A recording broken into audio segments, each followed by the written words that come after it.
hardest by the devastating LA fires, now residents have a new worry. Their damaged home is being broken into. It just happened to this couple who spoke with Jim Murray. First, the neighborhood goes up in flames. Now this husband and wife face a new threat. Heartless burglars targeting fire victims. Oh my goodness. Okay. Natalie LaForce is showing me her ransacked bedroom. Where'd they get purses? Yes. Handbags, expensive Disney items. My jewelry was in my drawers. She says the thieves also gained access to her bank accounts. So you're watching on your phone and you're seeing your balance go down? Yes. Charge after charge after charge. The burglars also struck her teenage son's bedroom. It's all ransacked in here. Yeah. They took his gaming system. The crooks who shattered the side door window to break in made off with thousands of dollars in items. A neighbor's ring cam captured images of two suspects around 5:30 a.m., then driving off in a white truck. It's disheartening. Since their home in the hard-hit Altadena neighborhood was damaged in the fire and was left uninhabitable due to smoke and water damage, they've been forced to rent elsewhere, leaving their property an easy target. They're not alone. With many homes left unoccupied while residents await cleanup, home burglaries have skyrocketed 450% in fire-scorched Altadena compared with last year. It's a different story for fire-ravaged Pacific Palisades, where checkpoints still stop anyone who doesn't live there from entering. Only 20 burglaries have been reported there this year, about the same as last year. In Altadena, it's 142 burglaries compared to 32 last year. Now it's their home that's been hit. The Sheriff's Department is installing security cameras in the area, but angry residents say that's not enough.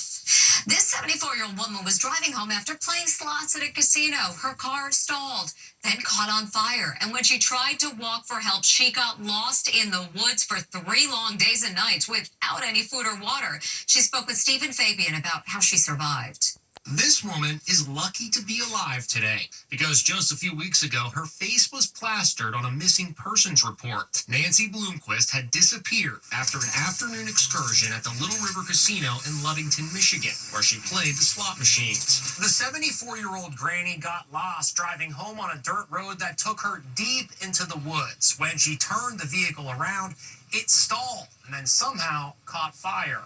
The first thing on my mind when I saw the flames was get out. This is a still from a trail camera showing Nancy trying to find her way out of the woods. She heard hunters in the distance. I called out. I said, hey, over there, I'm over here.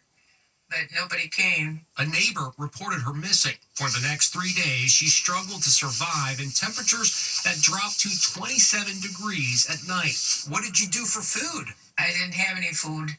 What about water? I didn't have any water either. Were you able to sleep? I just laid back on the branches. First responders found the burned-out car. Then a drone discovered her lying next to a tree. The subject has now been found. She's conscious and alert. Body cam footage shows the moment she was finally rescued. And despite her ordeal, she was feisty as ever. We'll get ambulance. I don't need an ambulance. I need my car.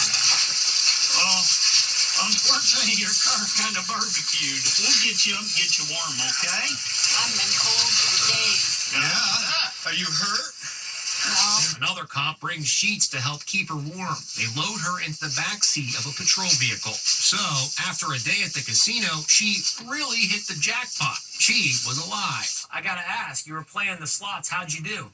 I came out a little bit ahead, but nothing to get excited about. Despite her ordeal, Nancy says she'll soon be returning to the casino to play her favorite slots. New details are emerging about that horrible fall at a baseball stadium we told you about yesterday. We now know the severely injured fan is a former college football player who is described as a solid young man who always put his family first. Here's Les Trent. We now know the identity of the baseball fan who took that terrifying fall. That is just awful. His name is Kayvon Markwood. The 20-year-old remains in critical condition with skull fractures following his fall from the stands. Kayvon is a passionate sports fan and a great player himself, having been named team MVP in high school. He also played football at Wheeling University in West Virginia. This is just a hard thing. It's a hard time, and hopefully we get some good news here in the next couple of days. Kayvon was at the game with his girlfriend and his best friend from high school, who leaped into the stadium to lend assistance. Let's say some prayers. And in LA, there was another baseball scare at Dodger Stadium. Look out, Nelly. Jeepers creepers. A foul ball smacked this sports reporter right in the kisser. I literally just got hit by a fastball at a Dodgers game. Madison Brodsky says she was in the family section when she got whacked. I got a phone call and I looked down to see who was calling me, and in that exact moment I heard the entire stadium go woo, and I was like, oh no, did somebody get hit? And went to go touch my face, had blood all over my hands, and I was like, oh my god, I got hit. Look out, Nelly. Jeepers creepers. It's estimated 1,750 fans are injured by foul balls every year in Major League Baseball games. A loss for Prince Harry in court in the battle to have British taxpayers pay for bodyguards to protect his family. After the ruling came down, Harry sat for an interview and dropped a bombshell saying he doesn't know how much longer his dad, King Charles, has to live. Prince Harry says his cancer-stricken father, King Charles, doesn't speak with him anymore and fears they will never see each other again. Life is precious. I don't know how much longer my father has. Of course, some members of my family will never forgive me for writing a book. Of course, they will never forgive me for lots of things. He insists he still loves Britain and says it's heartbreaking if he can never return. It's really quite sad that I won't be able to show, my children my homeland. And speaking of the royals, it's Princess Charlotte's 10th birthday, and Mom Princess Kate snapped this smiling photo of her daughter who looks just like her dad, Prince William. Happy birthday to the little princess. The conclave that will pick the next pope doesn't start until next Wednesday, but the gathering has already begun. The cardinals are here. The 133 princes of the Catholic Church tasked with selecting the next pope gathered for Mass at St. Peter's Basilica today in matching red robes and white hats. Buongiorno. They've journeyed from across the globe for the conclave, which begins on Wednesday, and they're greeted like celebrities as they walk around Vatican City, mobbed by reporters, hoping for a clue as to who might succeed the late Pope Francis. And right after today's show, I'll be flying to Rome to bring you exclusive coverage of the conclave next week. If you're looking for some extra cash, you may want to check your jewelry box. Gold prices are setting records, about $3,200 an ounce. So as Amber Cogliano reports, many Americans are melting down their unwanted gold pieces for cash.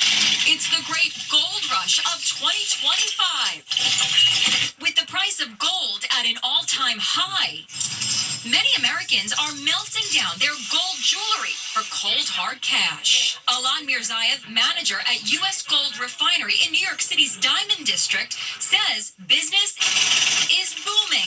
So it's a busy time. It's a very busy time for us. This customer came in to sell a 14-karat gold ring and a broken piece of a 10-karat gold bracelet. Put her on the scale. So, how much is it worth? $1,044. Wow. I wanted to see how much I could get for this necklace with a gold cross pendant. We got to make sure we know what carat of gold it is, and then we can let you know how much it's worth. He puts the chain in what's called a spectrometer machine to detect the pure gold content. See, they're showing us here that we have 10 karat gold. Now we're going to test the pendant. The pendant is 14 karat gold. After weighing both, About $265. it's not bad. It's not bad. Tiffany & Company 18-karat gold. In Los Angeles, jewelry designer Olivia Kazanjian meets one of her clients, Steph, at home to appraise some of her gold jewelry, like this vintage heart. So in this piece, if we weigh it in grams, you have 4.6 grams of gold in it. At today's price, we're looking at between $250 to $300 worth of gold. She's even considering selling a gold filling extracted from her tooth. But before you get swept up in the 2025 gold rush, remember this. If anything ever has any sentimental value to you, know that you should not be melting it, because once it's gone, it's gone. Good advice there, and we'll be back with much more Inside Edition after this.